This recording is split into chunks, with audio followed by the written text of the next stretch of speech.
When I'm up through the night, I can't turn down the noise. Tear all the words out of my mind about who I'm supposed to be. I start to... In my case, I have given myself selflessly to my community, to my constituency, to my people, and so I wouldn't call it enjoyment.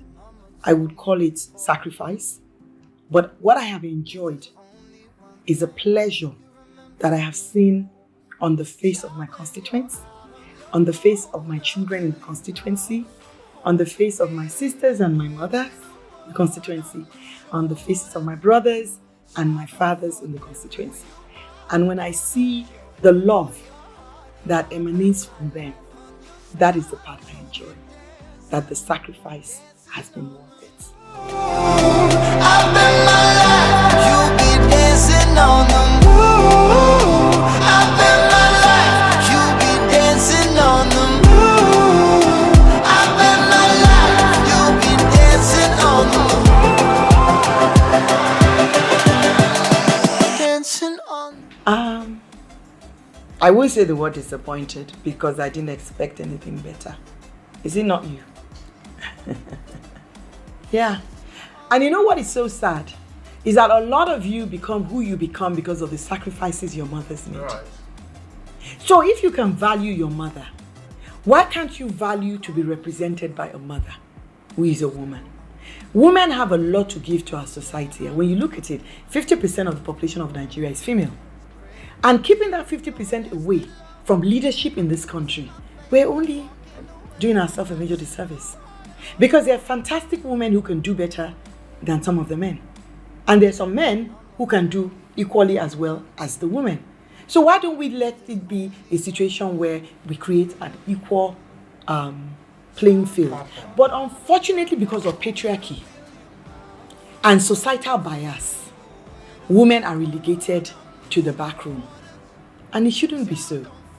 And I'm throwing this challenge at every Nigerian and every male Nigerian in this country. Show respect for the mother who nurtured you. And let us make those gender bills pass through. Let us get rid of patriarchy. On the moon, I've been my life, you be dancing on the moon. I've been my life, you be dancing on the moon. Dancing on the moon.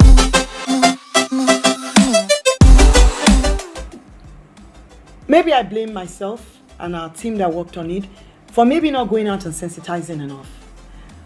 But we sensitized to an extent. But then I guess it must have been some arrogance on my part, thinking that everybody will understand the right of everybody to vote. And I will blame myself again for maybe I should have broken it down into simple language.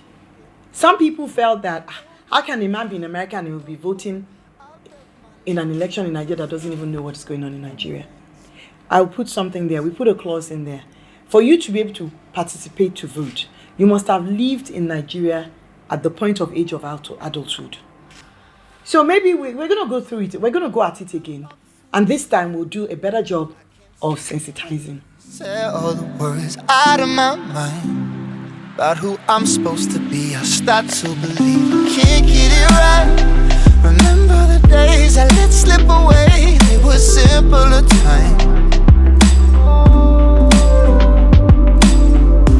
Mama told me before you leave. I'm not the chairman of Human Rights. I'm chairman Diaspora, but I'm working very closely with chairman Human Rights. And as chairman Diaspora, once you traffic someone into Diaspora, you know, Diaspora says, the law says you have to be a legal resident. I don't look at all just legal residents. I look at anybody Nigerian who is in Diaspora. Because whether I like it or not, they're Nigerians.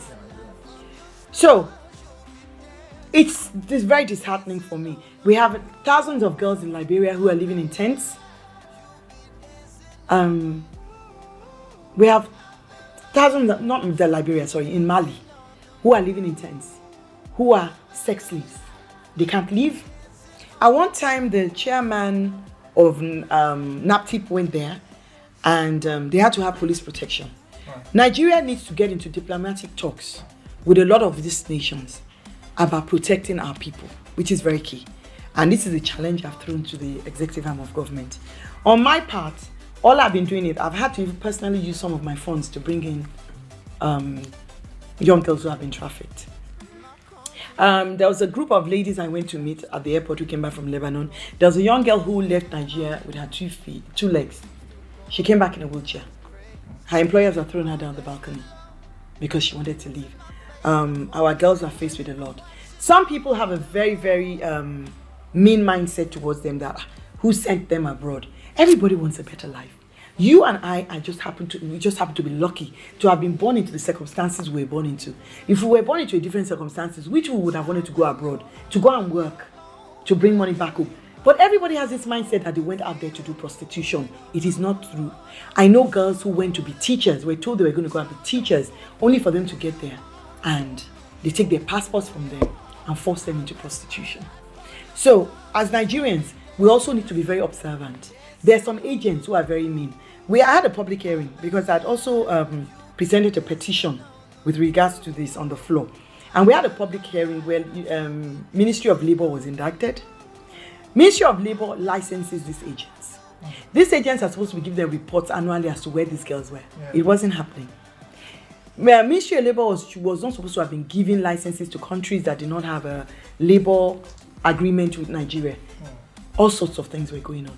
Immigration too was found to be complicit. Information came to our attention that immigration was taking 25,000 naira per 50,000 naira per girl. At the same time, there was a Lebanese man who was in jail in Kwara State. He had trafficked about 99 girls to Lebanon. We asked him to bring those girls back home. But if we don't have executive backing, the support of the police, immigration, Ministry of Labour, we can pass all the laws we want to pass here. They are the ones who need to implement the laws. Right. There was once I was traveling abroad, Muritala Mohammed Airport in Lagos. I saw a young girl. She looked very vulnerable to me, and I asked her where you're going. She said she's going to Argentina. And I said, who do you know in Argentina? She said her uncle. And I said, your uncle in Argentina? And I immediately signaled to immigration. I said, please, you need to do a secondary check, primary and secondary check on this young lady. People need to be observant, and immigration needs to do its job. So, during that same hearing, the issue of organ harvesting and export came up. And that one was the responsibility of customs. Unfortunately, because of the ease of doing business, which we all want to improve, certain things that should be happening at the airport wasn't happening. Like NAPTIP should be at the airport. When they're reducing the number of agencies at the airport, NAPTIP was eliminated from the airport. The police are not collaborating enough with NAPTIP. NAPTIP does not have the rights to prosecute. They need to go to the police to get these agents arrested. There was a young girl I brought back home, and the agent kept going to threaten her that unless she paid him, continued to pay him while in Nigeria, he was going to do something bad to her. So, we have a lot to do. A lot to do. Dancing on the moon.